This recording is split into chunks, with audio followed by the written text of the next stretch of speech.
नमस्कार.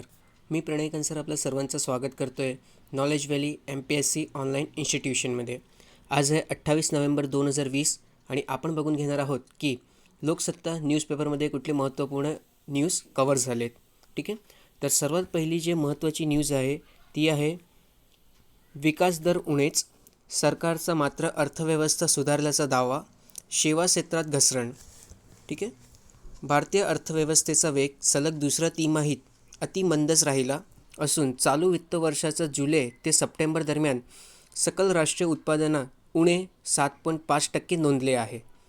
ठीक आहे, पुढे अर्थव्यवस्थेचा वेग सलग दुसरा तिमाही उणे स्थितीत असला तरी दुसऱ्या तिमाहीत तो निर्मिती क्षेत्रातील 0.6% आणि कृषी क्षेत्रातील 3.4% वाढीमुळे काही प्रमाणात उंचावला आहे. पहिल्या तिमाहीतील उणे 39% नोंद असलेल्या निर्मिती क्षेत्रात आता उलाढाल वाढल्याने स्पष्ट झाले आहे. कृषी क्षेत्राची वाढ या तिमाहीतही कायम राहिली आहे. सेवा क्षेत्र मात्र थेट 15.6% रोडावले आहे. तर बेसिकली आता NSO म्हणजे कोण, तर नॅशनल स्टॅटिस्टिकल ऑफिस. ठीक आहे, यांनी आपली क्वार्टरली ग्रोथ रेट हे बाहेर पडली.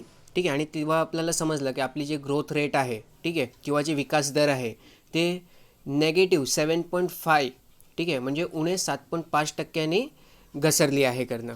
ठीक आहे, मग या आर्टिकलमध्ये आपल्याला बघून घ्यायचं आहे की GDP काय असते, ठीक आहे, ग्रोथ रेट काय आहे, ठीक आहे, ग्रोथ रेट काय आहे आणि ते कसं काढतात करणं. ठीक आहे, तर सर्वात आधी आपण सुरू करूया GDP पासनं. तर एक लक्षात घ्या, GDP जे असते, ठीक आहे, तर GDP is the monetary measure, ठीक आहे, of the market value of all the final goods and services. आपला एखाद्या क्षेत्रामध्ये, ठीक आहे, एखाद्या क्षेत्रामध्ये गुड्स आणि सर्व्हिसेस, ठीक आहे, याचं किती लेवाणदेवाण होतं आहे त्याचं पैशाची किंमतमध्ये, ठीक आहे, पैशाची किंमतमध्ये इन द मॉनिटरी व्हॅल्यू, ठीक आहे, monetary value of all the goods and services, ठीक आहे, in a specific time period. Okay, एका स्पेसिफिक टाईम पिरियडमध्ये आणि त्या एका स्पेसिफिक एरियाचा अंतर्गत. ठीक आहे, जे काही पैशाची देवाणघेवाण होते, ठीक आहे, त्याला आपण काय म्हणतो, त्याला आपण GDP म्हणतो. ठीक आहे, काय म्हणतो आपण त्याला, GDP म्हणतो. ओके, लक्षात ठेवा monetary value. Okay, monetary value of the all goods and services produce within a specific territory within a specific period. ठीक आहे, एका निश्चित समयामध्ये, एका निश्चित क्षेत्रामध्ये जे काही सर्व्हिस आणि गुड्स याची लेवाणदेवाण होते त्याचा मॉनिटरी व्हॅल्यू जी असते त्याला आपण म्हणतो GDP. ओके, भारतामध्ये GDP जे आहे ते कॅल्क्युलेट करायचं काम कोणाचं आहे, तर ते कॅल्क्युलेट करायचं काम आहे NSOचं. आता लक्षात घ्या, GDP जे आहे ते क्वार्टरली बेसिसवर मेजर केली जाते. ठीक आहे, तसंच ते इयरली बेसिसवर सुद्धा मेजर केली जाते आणि ते डेकेडियल बेसिसवर सुद्धा मेजर केली जाते. म्हणजे 10 वर्षाच्या टाईम पिरियडमध्ये आपलं किती GDP ग्रोथ रेट होता हे तिन्ही सेक्शनमध्ये मेजर करता येते करणं. ठीक आहे, क्वार्टरली म्हणजे 3 माही, ठीक आहे, इयरली म्हणजे वार्षिकी आणि डिकेडियल म्हणजे 10 वर्षामध्ये किती काय ग्रोथ रेट होती ते आपण कॅल्क्युलेट करतो GDPच्या सहाय्याने. ठीक आहे, म्हणजे आपण किती काय प्रोग्रेस केला आहे ते सर्व आपल्याला या कॅल्क्युलेशनवरनं समजते. ओके, सध्याची जी आहे त्याला आपण म्हटलं आहे की थर्ड क्वार्टरमध्ये काय ग्रोथ रेट आहे ते. ठीक आहे, मग थर्ड क्वार्टर म्हणजे जुलै ते सप्टेंबर. थर्ड क्वार्टर म्हणजे कुठला, तर जुलै ते सप्टेंबर. ठीक आहे, इथे आपल्याला -7.5% हा ग्रोथ रेट बघायला भेटली आहे. आता एक लक्षात ठेवा, ग्रोथ रेट जेव्हा आपण काढतो ना, आता मी सांगतो की जुलै ते सप्टेंबर, ठीक आहे, जुलै टू सप्टेंबर 2020, ठीक आहे, या तिमाहीची माझी ग्रोथ रेट आहे -7.5. ठीक आहे, परंतु जेव्हा मी हे -7.5 काढलं ना, तर मी आत्ताची म्हणजे जुलै ते सप्टेंबर 2020मध्ये जे काही प्रोग्रेस झाला होता त्याला कम्पेअर केला जुलै ते सप्टेंबर 2019 जोडी. ठीक आहे, त्याला मी कम्पेअर केला जुलै ते सप्टेंबर 2019 जोडी. तेव्हा मला समजला की 2019 जुलै ते सप्टेंबर तेव्हा जर कम्पेअर केला तर आत्ताची जे ग्रोथ रेट आहे ते -7.5 आहे. ठीक आहे, जेव्हा आपण 2019 जोडी त्याला कम्पेअर करू तेव्हा आपल्याला समजेल की आपण काय प्रोग्रेस केला आहे किंवा आपण खाली आलो आहे करणं. ठीक आहे, तर 2019 जोडी जर आपण कम्पेअर केला तर आपल्याला समजतं की आपण आपली जी प्रोग्रेस आहे ती कमी झाली आहे. ठीक आहे, आणि ते नेगेटिव्हमध्ये गेली आहे. किती नेगेटिव्हमध्ये, तर -7.5 एवढं. ठीक आहे, आता बघा क्वार्टर्स कसे काय डिवाईड केले आहेत, ठीक आहे. तर फर्स्ट क्वार्टर म्हणजे जानेवारी ते मार्च, सेकंड क्वार्टर म्हणजे एप्रिल ते जून, थर्ड क्वार्टर म्हणजे जुलै ते सप्टेंबर आणि फोर्थ क्वार्टर म्हणजे ऑक्टोबर ते डिसेंबर, ठीक आहे. सेकंड क्वार्टरमध्ये आपली जी ग्रोथ होती ती होती -23.9. किती होती? -23.9 होती. आणि आता किती आहे? -7.5. ठीक आहे, हे लक्षात ठेवा. आता हां, आपण जेव्हा केव्हा आपण जी डी पी काढतो तर आपण जर इयरली काढत असू, ठीक आहे, आपण जर इयरली जी डी पी काढत असू, ठीक आहे, इयरली जर आपण जी डी पी काढत असतो तर आपण त्याला प्रिव्हियस इयर जोडी कम्पेअर करतो. क्वार्टरली जर जी डी पी काढत असेल तर प्रिव्हियस क्वार्टर जोडी त्याला कम्पेअर करतो, ठीक आहे. जर आपण प्रिव्हियस डिकेडियल काढत असू, ठीक आहे, डिकेडियल काढत असू तर प्रिव्हियस डिकेड जोडी त्याला कम्पेअर करता येतं, ठीक आहे. आणि जेव्हा आपण कंपॅरिझन करतो तेव्हा आपल्याला समजते की आपण प्रोग्रेस केलं आहे की आपण खाली आलो आहे करणं, ठीक आहे. आता G D P estimation method कुठले कुठले ते बघून घ्या, ठीक आहे. तर 3 टाईपचे जी डी पी एस्टिमेशनचे मेथड आहेत, म्हणजे जी डी पी काढायचे 3 मेथड आहेत. सर्वात पहिला मेथड आहे तो आहे इन्कम मेथड, ठीक आहे. तिथे वेज, इंटरेस्ट, प्रॉफिट आणि रेंट हे सर्व कॅल्क्युलेट केलं जातं, ओके. त्यानंतर सेकंड मेथड आहे ती एक्सपेंडिचर मेथड आहे. तिथे consumption expenditure, investment expenditure, government expenditure, परंतु तिथे ट्रान्सफर पेमेंट कन्सिडर नाही केलं जात का, आणि एक्सपोर्ट मायनस इम्पोर्ट, ओके. आणि या सर्वांचं समेशनवरनं आपण काढतो एक्सपेंडिचर मेथडने, ठीक आहे. काय काढतो? जी डी पी काढतो. तिसरं मेथड आहे जी व्ही ए मेथड, ठीक आहे. तर जी व्ही ए मेथड म्हणजे काय असतं माहिती आहे का? प्रत्येक सेक्टरमध्ये, ठीक आहे, सेक्टर स्पेसिफिक असतो जी व्ही ए मेथड, एवढं लक्षात ठेवा. मग प्रत्येक सेक्टरमध्ये किती काय प्रोग्रेस झालं आहे त्याचं समेशन घेतलं जातं, त्यामध्ये टॅक्सेस ॲड केले जातात आणि सबसिडी मायनस केली जाते, ओके. आणि त्याच्यावरनं जे आन्सर येतो त्याच्यावरनं आपण आपलं जी डी पी कॅल्क्युलेट करतो. आता अजून एक गोष्ट, जी डी पी जी आहे, ठीक आहे, जी डी पी जी आहे हे डिमांड साईड दाखवतो, हे डिमांड साईड दाखवतो, आणि जी व्ही ए जे आहे हे सप्लाय साईड कॅल्क्युलेशन दाखवतो, ठीक आहे. एवढं तुम्ही लक्षात ठेवा, ओके. आता जी व्ही आणि जी डी पी कॅल्क्युलेट करताना प्रत्येक ऑफिसर काय बसून प्रत्येक कंपनीमध्ये व्हिजिट देतो का? उत्तर आहे नाही. मग ते लोक काय करतात, तर काही स्पेसिफिक इंडेक्सेस आहेत, ठीक आहे. जसं की ॲन्युअल सर्वे ऑफ इंडस्ट्री, त्यानंतर index of industrial production, economic census, NSSO survey, या सर्वांच्या सहाय्याने ते गुड्सविषयी, ठीक आहे, म्हणजे गुड्सच्या प्रोडक्शनमध्ये इन्क्रीज झालं आहे का डिक्रीज झालं आहे ते या इंडेक्सवरनं त्यांना समजते, ओके. आणि सर्व्हिसेससाठी central board of direct tax, central board of excise and custom, consumer price index, तर या सर्व इंडेक्सवरनं त्यांना माहिती भेटते की सर्व्हिस सेक्टर एक्सपांड झालं आहे का ते कॉन्ट्रॅक्ट झालं आहे करणं, ठीक आहे. आणि इथून ते डेटा उचलतात, त्यांना कंपाईल करतात आणि त्यानुसार मग ते जी डी पी हे बाहेर पाडतात, ठीक आहे. तर आय होप तुम्हाला क्लिअर झालं असेल जी डी पी कसं काय कॅल्क्युलेट करता येते, जी डी पी काय असते, ग्रोथ रेट काय असतो, कसं आपण त्याला कम्पेअर करतो प्रिव्हियस इयर जोडी किंवा प्रिव्हियस क्वार्टर जोडी किंवा प्रिव्हियस डिकेड जोडी, आणि त्यानंतर त्याला आपण बाहेर पाडतो करणं, ठीक आहे. बाहेर कोण पाडतो? तर NSO बाहेर पाडतो, नॅशनल स्टॅटिस्टिकल ऑफिस, ठीक आहे. मोस्पीचा अंतर्गत येतो, ministry of statistic and programme implementation, ठीक आहे, मोस्पी, ओके. चला पुढे जाऊया. आता झालं काय माहिती आहे का, जसे NSOने विकास दर बाहेर पाडले ना, ठीक आहे, आपल्याला समजलं की -7.5% आपली ग्रोथ आहे. तसंच राहुल गांधीने एक ट्विट केला. राहुल गांधीने काय ट्विट केलं की इंडियाची इकॉनॉमी हा रिसेशनमधनं चालते किंवा रिसेशनमधून पास होतं आहे करणं. तर आपल्याला आता प्रश्न येतो रिसेशन म्हणजे काय, ठीक आहे. तर रिसेशनविषयी आपण थोडंसं बघून घेऊ. बघा, सेकंड क्वार्टर जो होता, ठीक आहे, सेकंड क्वार्टर जो होता तेव्हा ग्रोथ रेट किती होती आपली? 23.9, -23.9. हां, सेकंड जो क्वार्टर होता एप्रिल टू जूनमध्ये तेव्हा आपली ग्रोथ रेट होती -23.9%.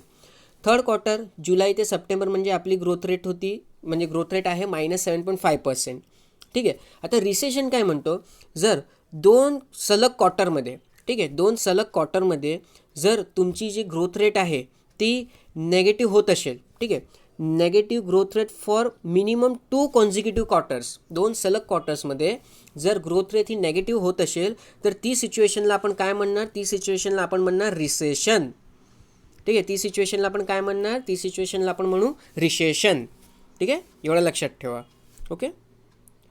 ओके, मग आपण पुढच्या न्यूजकडे जाऊया, ठीक आहे. एक पहिली न्यूज बघून घ्या. तोपर्यंत जुनी करपद्धती लागू करा, मुख्यमंत्री ठाकरे यांची भूमिका, GSTतील उणीवा दूर करण्याचा आग्रह.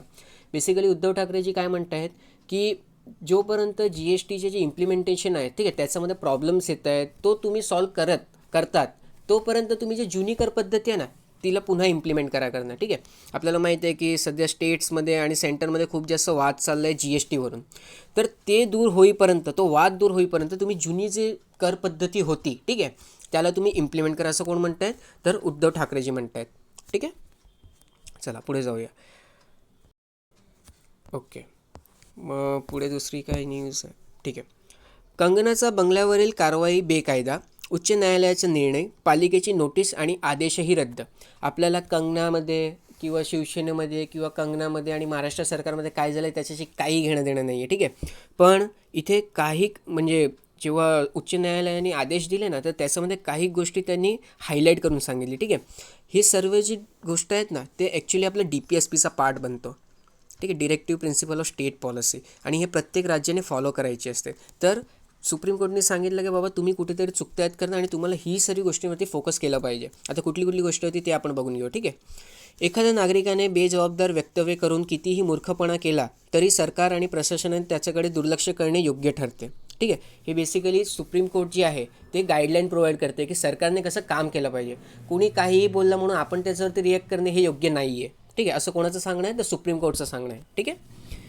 ती वक्तव्ये कितीही त्रासदायक असली तरीही प्रशासन कायद्याच्या चौकटीबाहेर जाऊन वा बळाचा वापर करून कारवाई करू शकत नाही. ठीक आहे. महापालिकेची कारवाई कायद्याच्या चौकटीत नव्हती तर कुहेतुने आणि नागरिकांच्या अधिकारांविरोधही होती किंवा विरोधातही होती. बेकायदा आणि राजकीय रंग असलेली कारवाई सरकार वा सरकारी यंत्रणांकडून केली जाणे अधिक गंभीर आहे. त्याकडे दुर्लक्ष करणे समाजाचे नुकसान करणारे असेल. ठीक आहे. तर हे सर्व जे गाईडलाईन्स आहे, ओके, तर ही गाईडलाईन्स कोणी दिली आहे? तर हे सुप्रीम कोर्टनी सांगितलं आहे. ठीक आहे. ओके, चला पुढे बघूया अजून काय आहे. हे खूप चांगलं निर्णय घेतलं आहे. ठीक आहे, की प्रत्येक कोरोना बाधिताची मानसिक आरोग्य तपासणी केली झाली पाहिजे करणं. ठीक आहे. प्रत्येक कोरोना बाधिताचं मानसिक आरोग्याची तपासणी करण्यात यावी असे आरोग्य विभागाने सूचित केलं आहे. सध्या आपण बघतोय की कोरोना, ठीक आहे, कोरोनामुळे खूप जास्त त्रास होतो आहे लोकांना. ठीक आहे. कोविड-19 आपण त्याला म्हणतो सामान्य भाषेमध्ये. ठीक आहे. तर कोरोनामुळे काय होतं आहे, तर लोकांचं जे मानसिकतेवरती पण परिणाम होतो आहे. आपण बघितलं की सुसाईडचे केस खूप जास्त वाढलेत. ठीक आहे. सुसाईडचे केस भारतभरामध्ये खूप जास्त वाढलेत. ठीक आहे. तर त्यामुळे काय होतं माहिती आहे का, की जर तुम्ही ट्रीटमेंट काळामध्ये एखाद्या हॉस्पिटलमध्ये असाल, ठीक आहे, मग 24 तास तिथेच राहणे किंवा दुसरं काय एंटरटेनमेंटचा पर्याय नाही, मग त्यामुळे माणसाचा जो मेंदू असतो ना त्याच्यावरती परिणाम होतो. ठीक आहे.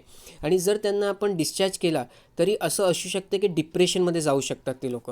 ठीक आहे. त्यामुळे जर तुम्ही तपासणी करतायत किंवा तुम्हाला जर म्हणजे मेडिकल ट्रीटमेंट अंतर्गत तुम्ही असाल तर सुटताना तुमची आरोग्य चाचणी होईल.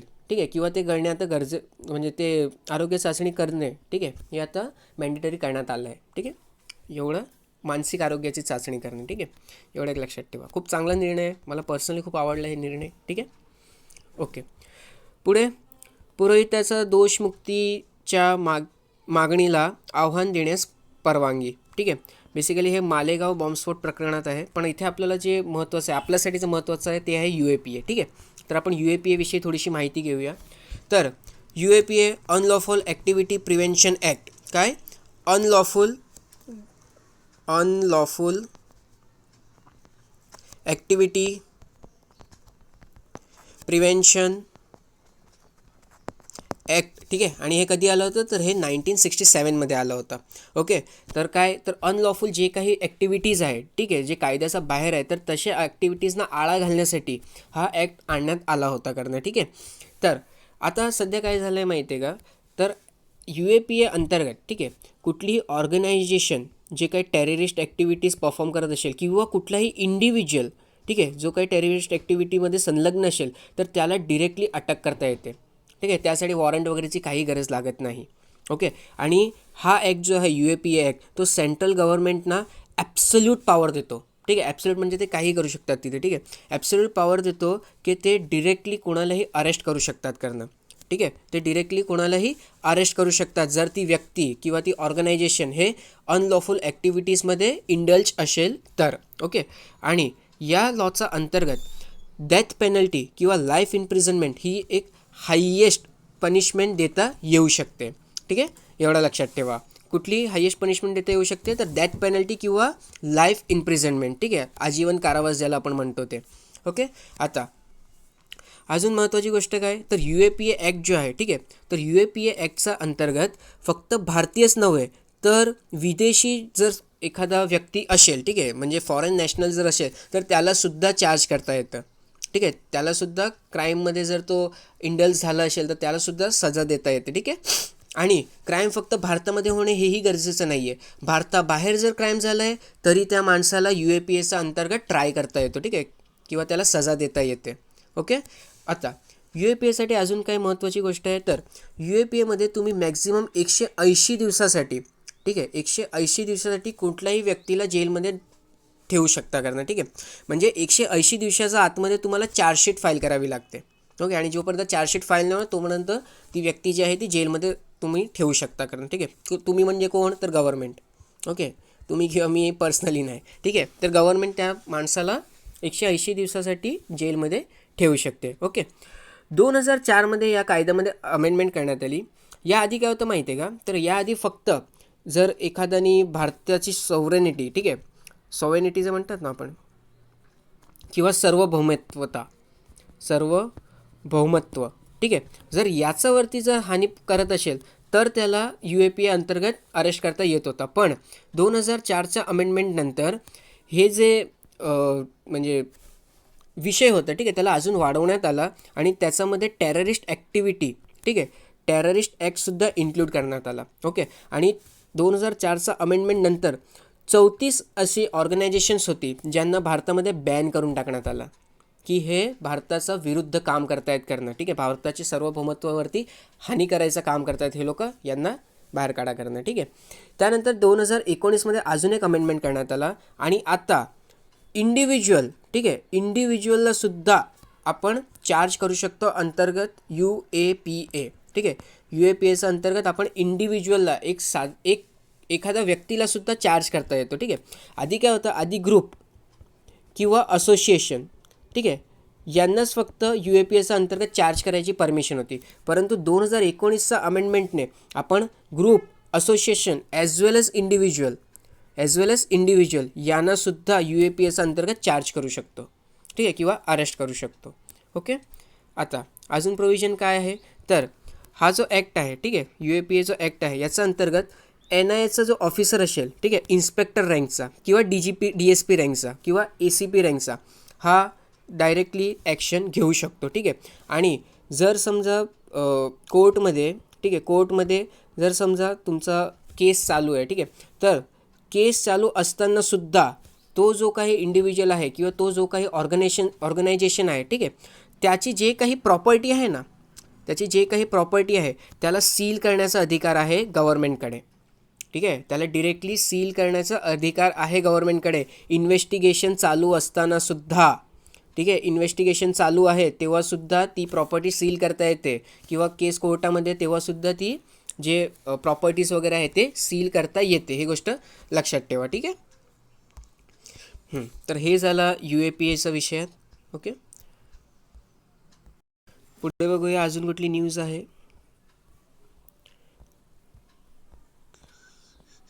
ओके, खूप महत्त्वाची न्यूज आहे ही, ठीक आहे. IEE माइलस्टोनच्या रूपाने GMRTला जागतिक सन्मान, ठीक आहे. रेडिओ खगोलशास्त्रातील योगदानाची दखल. रेडिओ खगोलशास्त्राचे मोलाचे योगदान देणाऱ्या जॉईंट मीटरवेव्ह रेडिओ टेलिस्कोप म्हणजे GMRT या खोडद येथील रेडिओ दुर्बिणीला जगातील सन्मान प्राप्त झाला आहे.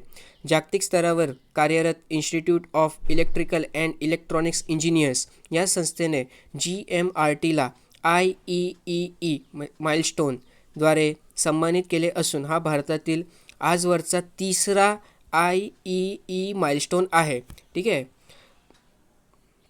ओके. तर भारतामधला हा तिसरा माइलस्टोन आहे, ठीक आहे, हे लक्षात ठेवा. भारतामधला हा तिसरा माइलस्टोन आहे. ओके. कोणाला दिला गेलं आहे, तर ते GMRTला दिलं गेलं आहे. GMRT काय ते आपण बघणार आहोत थोड्याच वेळात, ठीक आहे. ओके. पुढे बघूया अजून काय इथे दिलं आहे. जगभरात अनेक देशांमध्ये रेडिओ दुर्बिणी आहेत, मात्र IEEE माइलस्टोन हा सन्मान मिळवणारी GMRT ही जगातील पहिलीच रेडिओ दुर्बीण म्हणजे इंटरफेरोमीटर ठरली आहे, ठीक आहे. जगातली पहिली. ओके. आणि भारतामध्ये ही तिसरी आहे करणे ज्यांनी.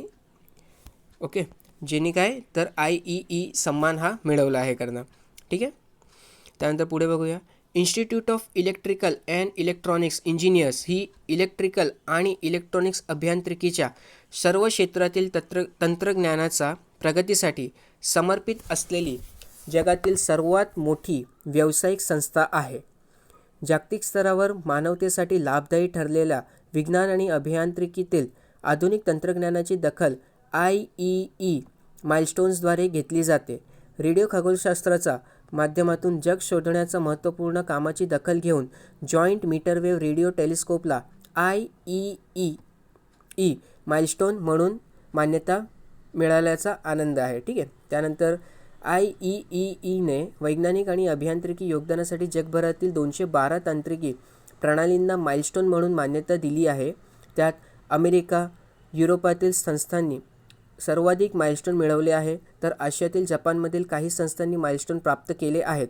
भारतातही आणखी काही संस्थांमध्ये हा सन्मान प्राप्त करण्याची क्षमता आहे. ठीक आहे. आता प्राध्यापक यशवंत गुप्ता काय म्हणतात ते बघून घेऊया. संपूर्णपणे भारतीय बनावटीचा प्रकल्पाला माइलस्टोन प्राप्त होणे अभिमानास्पद आहे.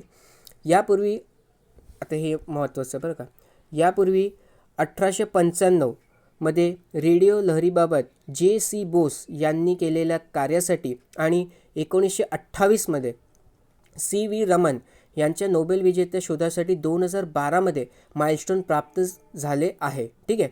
म्हणून आपण बघितलं होतं आत्ता जो सध्याचा माइलस्टोन आहे तो 3रा आहे. तर पहिला कोणाला प्राप्त झाला होता, पहिला J.C. बोसला प्राप्त झाला होता. कधी 1895 मध्ये. ठीक आहे. दुसरा कोणाला प्राप्त झाला होता, तर दुसरा C.V. रामनना प्राप्त झाला होता. कधी तर 1928 मध्ये. ठीक आहे. आणि आता 3रा प्राप्त झाला आहे कोणाला, GMRTला. ठीक आहे. आता आपण बघून घेऊया GMRT विषयी. ठीक आहे. तर GMRTचा फुल फॉर्म काय आहे, तर जायंट मीटरवेव्ह रेडिओ टेलिस्कोप. ठीक आहे. काय नाव आहे त्याचं पूर्ण, तर जायंट मीटरवेव्ह रेडिओ टेलिस्कोप. आता लक्षात ठेवा हे 30, ठीक आहे, किती 30, ठीक आहे, 30 टेलिस्कोप किंवा रेडिओ टेलिस्कोपचा एक ग्रुप आहे किंवा एक समूह आहे, ज्याच्यामध्ये 45 मीटर डायमीटरचे टेलिस्कोप आहेत. ठीक आहे.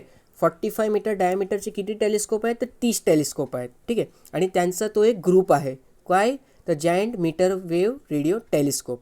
ओके. त्याला ऑपरेट कोण करते, तर national centre for radio astrophysics of the Tata institute of fundamental research. ठीक आहे. कोण ऑपरेट करते त्यांना, तर national centre for radio astrophysics of the Tata institute of fundamental research. He news खूप जास्त महत्त्वाची आहे बरं का, 2-3 वेळाला रिवाईज करा पाहिजे तर. ओके. GMRT जी आहे ती संपूर्णपणे भारतात बनलेली आहे. ठीक आहे. त्यामुळे त्याला काही इंडिजिनस प्रोजेक्ट म्हटलं गेलं आहे आणि ते स्मार्ट कन्सेप्टवरती बेस्ड आहे. आता स्मार्ट कन्सेप्ट काय आहे, for stretch mess attach to rope trusses. ठीक आहे. आता हे नाव लक्षात ठेवायचं आहे. ओके. काय आहे ते नाव, तर stretch mess attach to rope trusses. ठीक आहे. स्मार्ट कन्सेप्टवरती हा बनला आहे. कुठलं, GMRT प्रोजेक्टचे मध्ये जे आपण टेलिस्कोप बनवले ते. ओके. आता याचं फंक्शन काय आहे, तर लक्षात घ्या. फंक्शन काय माहिती आहे का, जे रेडिओ स्पेक्ट्रम्स असतात ना, जे आपल्या स्पेसमध्ये प्रपोगेट होत असतात. ठीक आहे. रेडिओ वेव्स आपण ज्याला म्हणतो, त्याला ट्रेस करायचं काम करते. ट्रेस करायचं काम कोण करते, तर GMRT ते ट्रेस करायचं काम करते. आणि त्याला ट्रेस करून बेसिकली ते कुठून ओरिजिन होत आहे, ठीक आहे, कुठून ओरिजिनेट होत आहे ते त्याचा शोध लावते. आणि दुसरी जी आकाशगंगा वगैरे आहे, ठीक आहे, दुसरी जी आकाशगंगा वगैरे आहे किंवा स्पेसमध्ये दुसरे जे ऑब्जेक्ट्स आहेत जिथून हे लहरी निघत आहेत, ठीक आहे, रेडिओ वेव्सचे जे लहरी निघत आहेत, तर त्यांचा शोध लावायचं काम करते कोण, तर GMRT. ओके. म्हणजे इतर जे आकाशगंगा वगैरे आहे किंवा इतर जे प्लॅनेट्स आहे किंवा इतर जे ब्लॅक होल्स वगैरे आहे जिथून हे वेव्स वगैरे निघत आहेत, ठीक आहे, त्यांच्या शोध लावायचं काम करते कोण, GMRT. ओके. GMRT कुठे प्रस्थापित केली गेली, तर GMRT प्रस्थापित केली गेली पुणे येथे. ठीक आहे. आणि त्याचं स्वतःचं एक म्हणजे स्पेसिफिक इम्पॉर्टन्स पण आहे की पुणे येथे जिथे ती प्रस्थापित केली गेली आहे, ठीक आहे, तिथे नॉईज पोल्युशन खूपच कमी आहे करणं, खूप चांगली कम्युनिकेशनची फॅसिलिटीज आहे, आजूबाजूला इंडस्ट्रीज नाही आहे, ठीक आहे, आणि अदर जे इन्फ्रास्ट्रक्चर वगैरे आहे किंवा जे लॅटिट्यूडनल त्याचं जे सरफेस असलं पाहिजे, ठीक आहे, ते पण खूप जास्त एक बोलतात ना खूपच चांगलं आहे करणं या प्रोजेक्टसाठी. ठीक आहे. त्यामुळे त्याला पुणे येथे प्रस्थापित करण्यात आली आहे. ओके. आता आपण बघून घेऊ की रेडिओ गॅलेक्सी काय असते. ठीक आहे. तर रेडिओ गॅलेक्सी जसं मी सांगितलं की युनिवर्समध्ये गॅलेक्सी म्हणजे आकाशगंगा एका प्रकारे, ठीक आहे, एवढं लक्षात ठेवा. तर गॅलेक्सी हा युनिवर्समध्ये असलेले खूपच रेअर ऑब्जेक्ट्स वगैरे आहे, ते खूपच मोठे असू शकतात, ठीक आहे, सुपर मॅसिव्ह ब्लॅक होल्स असू शकतात त्याच्यामध्ये. आणि हा जे ब्लॅक होल असतात ना, तर हा ब्लॅक होल काय करतात, तर हा ब्लॅक होल्स वगैरे हे रेडिओ वेव्स सोडतात, ठीक आहे. तर ते रेडिओ वेव्सना ट्रेस करतात आपलं GMRT, जसं आपण आधी एक्सप्लेन केलं तसं, ठीक आहे. आता ब्लॅक होल काय असतं हे पण तुम्हाला प्रश्न आला असेल. तर ब्लॅक होल जे आहे ते हायेस्ट डेन्सिटी असते, माहिती आहे का ब्लॅक होलची, ठीक आहे. खूप जास्त डेन्स असतात ब्लॅक होल, आणि हे प्रकाशाला पण खेचून घेतात स्वतःचा आतमध्ये, ठीक आहे. हा एवढे जास्त डेन्स असतात की हा प्रकाश जो असतो त्याला सुद्धा स्वतःमध्ये खेचून घ्यायची क्षमता असते ब्लॅक होलमध्ये. ओके. तर ओके, तर ब्लॅक होल काय असते, तर एक खूपच डेन्स असा ऑब्जेक्ट असतो स्पेसमध्ये, ठीक आहे, जो लाईटला पण खेचून घेतो स्वतःमध्ये. ओके, आता एक लक्षात ठेवा, ब्लॅक होल कधी बनतो, तर एखादा जर स्टार असेल, ठीक आहे, एखादा स्टार असेल, तो त्याचं एकदम बोलतात ना मरण्याच्या स्थितीमध्ये असेल, ठीक आहे, एकदम शेवटच्या स्टेजमध्ये असेल, तर त्या स्टारमधनं हा ब्लॅक होलचं निर्माण होतो, ठीक आहे. त्या स्टारमधनं काय, या ब्लॅक होलचं निर्माण होतं. आणि हा ब्लॅक होलमध्ये एवढी जास्त एनर्जी असते ना, की तो एक जेट स्ट्रीमसारखे वेव्स वगैरे प्रपोगेट करू शकतो, ठीक आहे. आणि हाच वेव्ह ट्रेस करतो कोण, तर GMRT. ओके, एवढं लक्षात ठेवा. आता रेडिओ गॅलेक्सीविषयी तर आपण बघून घेतलं की रेडिओ गॅलेक्सी काय असते, तर खूप जास्त मोठी गॅलेक्सीज असतात ज्याच्यामध्ये ब्लॅक होल्स वगैरे प्रेझेंट असतात, ठीक आहे. आपली जशी आकाशगंगा आहे तशी इतर म्हणजे युनिवर्स खूप जास्त मोठं आहे, त्याच्यामध्ये इतर पण आकाशगंगा वगैरे आहेत. ओके, इथे एक नवीन नाव आलं आहे कासर, ठीक आहे. तर कासर्स काय असतात, तर कासर्स हे पण एक टाईपचे रेडिओ गॅलेक्सीज असतात, ठीक आहे. पण ह्यांची जे साईज असते ते खूप जास्त मोठी असते, आणि हे ब्राईटेस्ट ऑब्जेक्ट असतात, ठीक आहे, युनिवर्समध्ये. एवढं लक्षात ठेवा, कासर आणि रेडिओ गॅलेक्सी हे सेम असतात, पण कासर जे असतात ते रेडिओ गॅलेक्सीपेक्षा पण मोठे असतात, आणि हे ब्राईटेस्ट ऑब्जेक्ट आहे, ठीक आहे. ब्राईटेस्ट ऑब्जेक्ट आहे कशामध्ये, तर युनिवर्समध्ये. ओके. आणि जे कासर्स आहेत, ठीक आहे, ते व्हिजिबल रेडिओ वेव्ह तर सोडता येतात, पण त्याच्या जोडी व्हिजिबल लाईटसुद्धा ते एमिट करतात, अल्ट्राव्हायोलेट रेज एमिट करतात, इन्फ्रारेड वेव्स एमिट करतात, एक्सरेज एमिट करतात, गामा रेज एमिट करतात, ठीक आहे. हे लक्षात ठेवा. आणि जास्त करून जे कासर्स असतात ना, ते एखादं सोलार सिस्टम म्हणजे आकाशगंगापेक्षा सुद्धा मोठे असू शकतात, ठीक आहे. हे पण लक्षात ठेवा. ओके, चला पुढे बघूया अजून काही न्यूज आहे.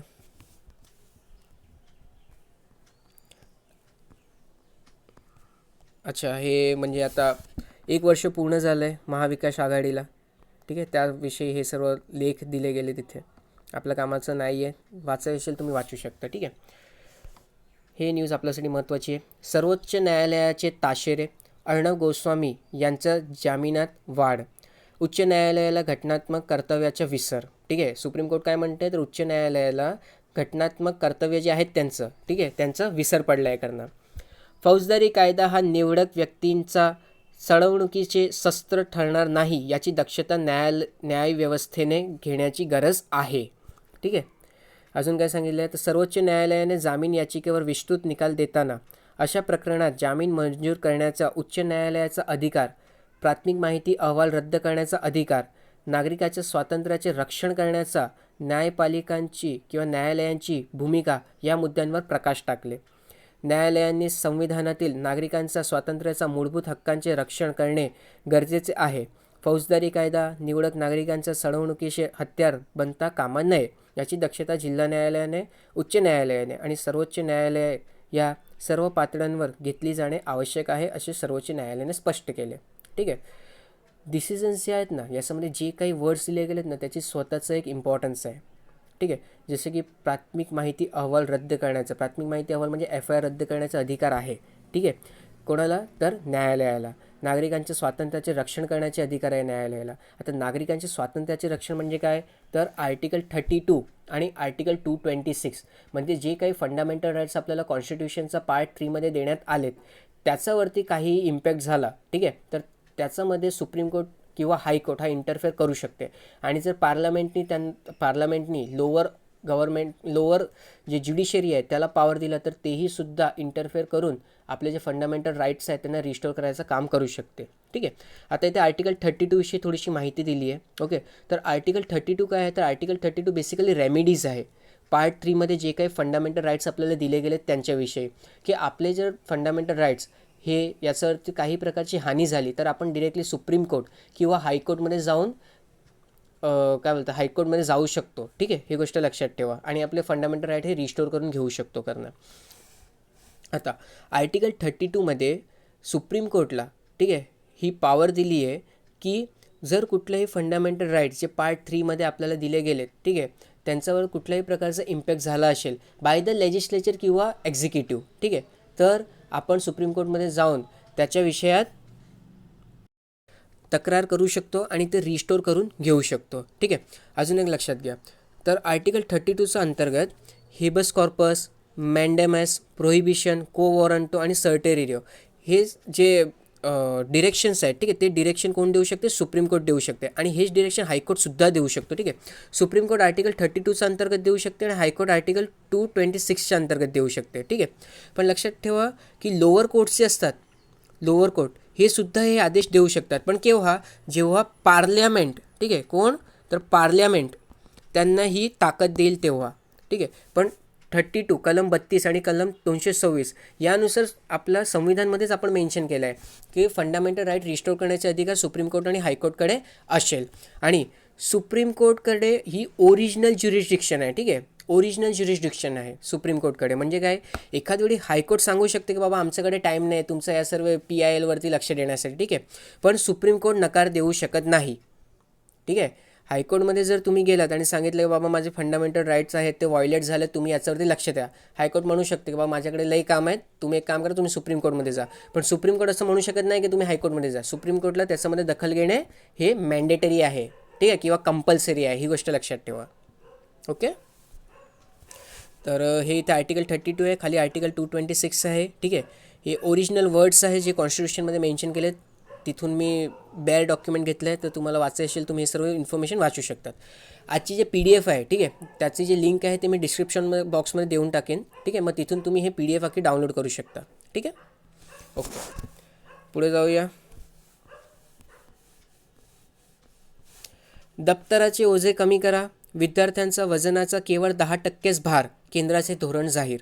खूप जास्त महत्त्वाचं डिसिजन घेतलं आता केंद्राने. ठीक आहे, आपण बघतोय की लहान मुलं कितीतरी पुस्तकांची ओझे घेऊन फिरत असतात. ठीक आहे, मग केंद्राने काय सांगितलं बाबा एवढं काय करायची गरज नाही आहे, आम्ही आता एक रिझोल्युशन पास करतोय. ठीक आहे, किंवा एक GR बाहेर पडतोय त्याच्यानुसारच जे दप्तर असेल त्याचं वजन निश्चित करायचं. ठीक आहे, पूर्व प्राथमिक 10 ते 16 ठीक आहे एवढं जर विद्यार्थ्याचं वजन असेल किलोग्राममध्ये तर त्याला दप्तरची काहीच गरज नाही करणं. ठीक आहे, तसंच पुढे अख्खा तक्ता दिला आहे तुम्ही तक्ता वाचू शकता करणं. ठीक आहे, आणि अजून काय प्रोव्हिजन्स आहे ते आपण खाली बघून घेऊया. ठीक आहे, तर अजून प्रोव्हिजन आहे धोरणचा मसुदा काय असणार आहे ते की पूर्व प्राथमिक वर्गाची शाळा शक्यतो दप्तर विना असावी. खूप जास्त चांगलं डिसिजन घेतलं बरं का. पहिली आणि दुसरीसाठी एक वही तर 3री ते 5वीसाठी एक वर्गातील अभ्यासाची आणि एक गृहपाठाची अशा 2 वही असाव्यात. 6वीपासून पुढील वर्गासाठी विद्यार्थ्यांना सुट्टे कागद आणण्याची परवानगी द्यावी. कागद संकलित करून ते टोचून फायलिंग कसे ठेवावे हे विद्यार्थ्यांना शिकवण्यात यावे. शाळांनी मध्याह्न भोजन आणि स्वच्छ पिण्याच्या पाण्याची सुविधा उपलब्ध करून द्यावी. अधिक वह्या पुस्तके आणावी लागणार नाहीत असे वेळापत्रक असावे. पाठ्यपुस्तक एकत्रित वापरण्याची किंवा एकमेकात देवाणघेवाण करण्याची मुभा विद्यार्थ्यांना द्यावी. त्याचबरोबर प्रत्येक पाठ्यपुस्तकावर त्याचे वजनही छापण्यात यावे. ते वजन लक्षात घेऊन शाळांनी वेळापत्रक निश्चित करावे. शिक्षकांनी वारंवार विद्यार्थ्यांचे दफ्तर तपासावे. खूप चांगलं डिसिजन आहे. ठीक आहे, की मुलांचं दप्तराचे ओझे कमी करायचं. ओके, चला पुढे बघूया अजून काही न्यूज आहे.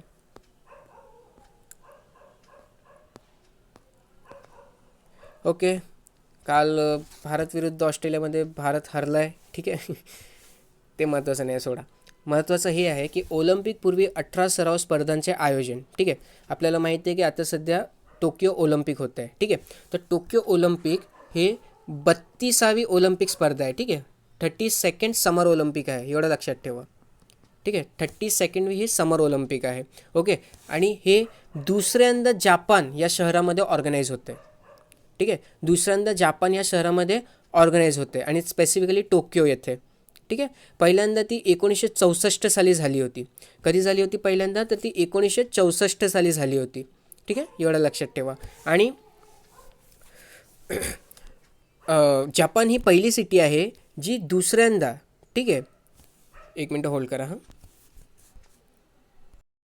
हां, मग जापान ही जे आहे ती दुसऱ्यांदा आता ऑलिम्पिक होस्ट करते, ठीक आहे. आणि पहिल्यांदा एशियामध्ये ज्यांनी ऑलिम्पिक होस्ट केलं होतं, ठीक आहे, ते पण जापानच होता, ठीक आहे. हे लक्षात ठेवा, पहिल्यांदा ज्यांनी आशियामध्ये ऑलिम्पिकला होस्ट केला होता तेही जापानच होता. आणि आजपर्यंत जपाननी 4 वेळा ऑलिम्पिक गेम्सना होस्ट केलं आहे, ठीक आहे. पहिल्यांदा 1964मध्ये, त्यानंतर 1972मध्ये, त्यानंतर 1998मध्ये, ठीक आहे. आणि आता 2020मध्ये तो होस्ट करणार आहे करणं, ठीक आहे. आता जपान जी आहे ती सेकंड कंट्री आहे, ठीक आहे. जे कन्झिक्युटिव्ह 3 जपान जी आहे ती सेकंड कंट्री आहे, ठीक आहे, जे एशियामध्ये होणाऱ्या 3 कन्झिक्युटिव्ह ऑलिम्पिक गेम्सना होल्ड करणार आहे, ठीक आहे, किंवा होस्ट करणार आहे. पहिली जी ऑलिम्पिक गेम झाली होती ती साऊथ कोरियामध्ये झाली होती, ठीक आहे. सेकंड आता होतं आहे ती जपानमध्ये होतं आहे. आणि तिसरी जी होणार आहे ती चायनामध्ये होणार आहे, ठीक आहे. असे 3 कन्झिक्युटिव्ह एकानंतर एका पाठोपाठ एक, ठीक आहे, असे 3 कन्झिक्युटिव्ह ऑलिम्पिक गेम्स जे आहेत ते आशियामध्ये होणार आहे, ठीक आहे. त्यातली पहिली साऊथ कोरियाने होस्ट केली होती 2018मध्ये, त्यानंतर आता जापान करतो आहे 2020मध्ये, आणि चायना करणार आहे 2022मध्ये, ठीक आहे. एवढं लक्षात ठेवा. ओके, पुढे 2020ची जे गेम आहे त्याच्यामध्ये काही नवीन खेळणं इंट्रोड्यूस करण्यात आलं आहे, ठीक आहे. त्यामध्ये 3x3 basketball, freestyle BMX, Madison cycling, ठीक आहे, आणि त्याचे मिक्स्ड इव्हेंट असणार आहे. आणि नवीन काही गेम्स जे आहेत ते पहिल्यांदा, ठीक आहे, ऑलिम्पिकमध्ये इंट्रोड्यूस होणार आहेत. आणि ते गेम्स कुठले कुठले आहे तर ते आहे कराटे, स्पोर्ट क्लाइम्बिंग, सर्फिंग आणि ठीक आहे, स्केटबोर्डिंग, ठीक आहे. तर हे जे 4 आहेत ते पहिल्यांदा ऑलिम्पिकमध्ये डेब्यू करणार आहेत, म्हणजे पहिल्यांदा इंट्रोड्यूस होणार आहे. आता आधी जे आपण बघितले ना ते आधी होते ऑलिम्पिकमध्ये, पण मध्यंतरी त्यांना काढून टाकण्यात आला होता, ठीक आहे. ही गोष्ट लक्षात ठेवा. हे बघा, return of basketball and softball first time since 2008, ठीक आहे. 2008पासनं हे बास्केटबॉल आणि सॉफ्टबॉल हे पुन्हा येत आहेत करणं, ठीक आहे. 2008मध्ये त्यांना काढून टाकण्यात आले होते. ओके, तर कुठले कुठले गेम आपण बघितले लक्षात द्या पुन्हा एकदा. 3x3 बास्केटबॉल, फ्रीस्टाईल BMX आणि मेडिसन सायकलिंग, ठीक आहे. हे नवीन कॉम्पिटिशन म्हणून इथे इंट्रोड्यूस होते, म्हणजे नवीन गेम्स म्हणून इंट्रोड्यूस होत आहे. तसेच कराटे, स्पोर्ट क्लाइम्बिंग, सर्फिंग आणि स्केटबोर्डिंग, ठीक आहे, हे पहिल्यांदाच इंट्रोड्यूस होत आहेत. आजपर्यंत हे कधीच इंट्रोड्यूस झाले नव्हते. ओके, त्यानंतर बेसबॉल आणि सॉफ्टबॉल जे आहे ते स्वतःला पुन्हा आणत आहेत 2008 नंतर. Okay, I hope me clear असेल करणं, ठीक आहे. पुढे जाऊया. वित्तीय तुटीचा चिंताजनक विस्तार कायम, ठीक आहे. आता वित्तीय तूट काय असते ते आधी आपण बघून घेऊ. तर वित्तीय तुटीला जर आपण सिंपल शब्दामध्ये जर एक्सप्लेन केलं, ठीक आहे, तर एवढं लक्षात घ्या की गव्हर्नमेंटची जेवढी इन्कम आहे ना त्याच्यापेक्षा जास्त ते एक्सपेंडिचर करते किंवा खर्च करते, ठीक आहे. जेवढी आवक नाही त्याच्यापेक्षा जास्त खर्च होते. मग खर्च आणि आवक यामधला जो तफावत असतो ना त्याला आपण काय म्हणतो, त्याला आपण म्हणतो फिस्कल डेफिसिट, ठीक आहे. वित्तीय तूट म्हणजे फिस्कल डेफिसिट. आणि त्याचं जर प्रॉपर आपण जर डेफिनेशन बघितलं तर तो असतो the excess of the total disbursements from the consolidated fund of India excluding repayment of the डेप्ट over total receipt into fund excluding the debt receipt during the financial year, ठीक आहे. एवढं काय डीपमध्ये जायची गरज नाही आहे. खर्च वजा इन्कम, ठीक आहे, म्हणजे काय झालं आपलं, तर त्याला आपण म्हणतो फिस्कल डेफिसिट, ठीक आहे. आता फिस्कल डेफिसिट जो असतो तो GDPच्या पर्सेंटेजमध्ये कम्पेअर केला जातो करणं, ठीक आहे, की आपली GDP किती आणि तिचं किती प्रतिशत, ठीक आहे, किंवा किती पर्सेंटेज आपण जास्त मनी स्पेंड केलं आहे करणं. ओके, आता एक लक्षात ठेवायचं की बॉरो जे करतो ना आपण मनी, ठीक आहे, त्याला एक्सक्लूड केलं जातं, ठीक आहे, आपण जेव्हा कॅल्क्युलेट करतो तेव्हा. आणि इथे फॉर्म्युला दिला आहे, फॉर्म्युला तुम्ही गो थ्रू करू शकता, ठीक आहे, की fiscal deficit is equals to total expenditure of the government, capital and revenue expenditure minus total income of the government, revenue receipt plus recovery of the loan plus other receipt करणं, ठीक आहे. अजून government meet the financial deficit, ठीक आहे. Government काय करते, जे हे काही फिनान्शियल डेफिसिटचं झालं आहे, ठीक आहे, तर त्याला कवर करण्यासाठी बाहेरून बोरोविंग करते करणं, ठीक आहे, बाहेरून लोन्स वगैरे घेते. ओके, हे लक्षात ठेवा. हाय फिस्कल डेफिसिट जे आहे ते इकॉनॉमीसाठी चांगला पण असू शकतो. ओके, पण एक लक्षात ठेवा की ते आपण जर इन्व्हेस्टमेंट म्हणून करत असाल तर, ठीक आहे. तुम्ही पैसे घेतले आणि वाया घालवले तर त्याचा काही अर्थ होणार नाही. तुम्ही त्याला इन्फ्रास्ट्रक्चर जसे की हायवे झाला, रोड झाला, पोर्ट झाला, एअरपोर्ट झाला, या जागेवरती जर इन्व्हेस्ट करत असेल तर हे काय करते, हे बेसिकली जॉब क्रिएशन वगैरे करते आणि इकॉनॉमीला बूस्ट देते. मग अशा वेळी तुम्ही जे लोन घेऊन जे फॉरेन बॉरोइंग वगैरे केलं आहे तर त्याला कन्सिडर करता येतं की हे बाबा चांगलं आहे करणं. ठीक आहे. आता FRBM ॲक्ट आला होता. ठीक आहे. FRBM जो ॲक्ट आला होता त्याच्यामध्ये काही प्रोव्हिजन ठेवण्यात आले होते. तर प्रोव्हिजन्स काय ते आपण बघून घेऊ. सर्वात पहिले तर FRBM ॲक्ट कधी आला होता तर ते 2003 आला होता. ठीक आहे. आणि काय सांगितलं गेलं होतं की सेंटर जे आहे, ठीक आहे, ते फिस्कल डेफिसिट जे आहे त्याला 3% ऑफ दी GDP पर्यंत आणेल. कधीपर्यंत तर 31 मार्च 2021 पर्यंत. ठीक आहे.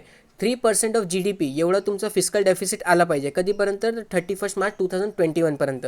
हे कुठे लिहिलं गेलं आहे तर हे FRBM ॲक्ट 2003 लिहिलं गेलं आहे. ठीक आहे. तसंच एनके सिंग कमिटी जी होती, जी 2016 प्रस्थापित केली गेली होती, तिने पण रेकमेंड केलं आहे. काय रेकमेंड केलं आहे तर फिस्कल डेफिसिट जे आहे, ठीक आहे, ते GDPच्या 3% एवढं असावं. कधीपर्यंत मार्च 31 2020 पर्यंत. त्याला कमी करून 2.8% वर आणावं 2021 आणि 2.5% आणावं 2023 पर्यंत. ठीक आहे. तर हे सर्व रेकमेंडेशन आहे कोणाचे, एनके सिंग कमिटीचे. आणि FRBM ॲक्टमध्ये काय प्रोव्हिजन्स आहे ते आपण बघितलं. ठीक आहे. आता पुढे बघूया. हां, प्रमुख क्षेत्राची वाढ ऑक्टोबरमध्ये खुंटली. आता एक लक्षात घ्या, प्रमुख क्षेत्र म्हणजे काय आणि कुठल्या क्षेत्रांची लोक गोष्ट करताय. ठीक आहे. तुम्ही हे मध्ये खाली वाचू शकताय काय सर्व गोष्ट दिली आहे ती, पण लक्षात घ्या प्रमुख क्षेत्र आणतात कुठून हे लोक. ठीक आहे. आपल्याला त्याच्यावरती फोकस करायचं आहे. ओके. तर इंडेक्स ऑफ इंडस्ट्रियल प्रोडक्शन. ठीक आहे. इंडेक्स ऑफ इंडस्ट्रियल प्रोडक्शन याच्यावरनं आपल्याला समजतं की आपली कुठली जे इंडस्ट्रियल सेक्टर्स आहे, ठीक आहे, त्याच्यामध्ये ग्रोथ होतं आहे किंवा ते श्रिंक होतं आहे किंवा कमी होतं आहे करणं. ओके. आता इंडेक्स ऑफ इंडस्ट्रियल प्रोडक्शन जे आहे, ठीक आहे, त्याला कोण पब्लिश करते तर त्याला centre statistical organisation, ministry of statistics and programme implementation, जे आपण मॉस्पी बोललो होतो आधी. ठीक आहे. Ministry of statistics and programme implementation. ठीक आहे. तर ही मिनिस्ट्री काढते काय, इंडेक्स ऑफ इंडस्ट्रियल प्रोडक्शन. ठीक आहे. त्याच्यामध्ये 8 कोर इंडस्ट्रीवरती फोकस केला जातो.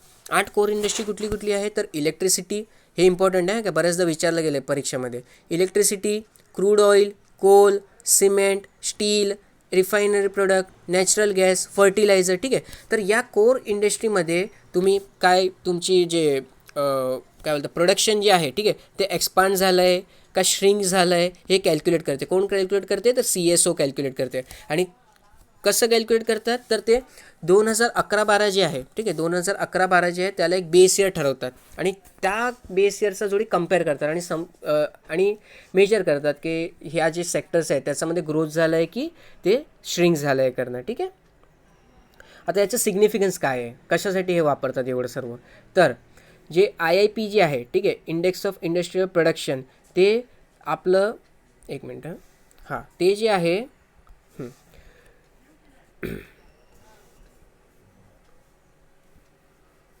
ओके. तर इंडेक्स ऑफ इंडस्ट्रियल प्रोडक्शन जे आहे, ठीक आहे, ते मेजर करते की फिजिकल व्हॉल्यूम जे आहे प्रोडक्शनचा ती किती वाढलं आहे. ठीक आहे. त्याच्यावर आपल्याला समजते की आपलं जे सेक्टर आहे त्याच्यामध्ये ग्रोथ झालं आहे का नाही करणं. ओके. ते पॉलिसी मेकिंगसाठी मदत करतात. ठीक आहे. की आता समजा माझं सिमेंट सेक्टर आहे तर सिमेंट सेक्टरमध्ये मला डिक्लाईन भेटलं आहे बघायला. ठीक आहे. तर त्याचे कारण काय असेल किंवा किती डिक्लाईन झालं आहे, त्याच्यावरती कशी पॉलिसी बनवता येते, तर त्याची एक आयडिया प्रपोज करते. ओके. आणि हा जो IIP आहे तो GDP एस्टिमेशनसाठी सुद्धा कामात येतो. आपण पहिला जे GDP एस्टिमेशन जिथे बघितलं तिथे मी IIP सुद्धा डिस्कस केला होता. ठीक आहे. गुड्समध्ये.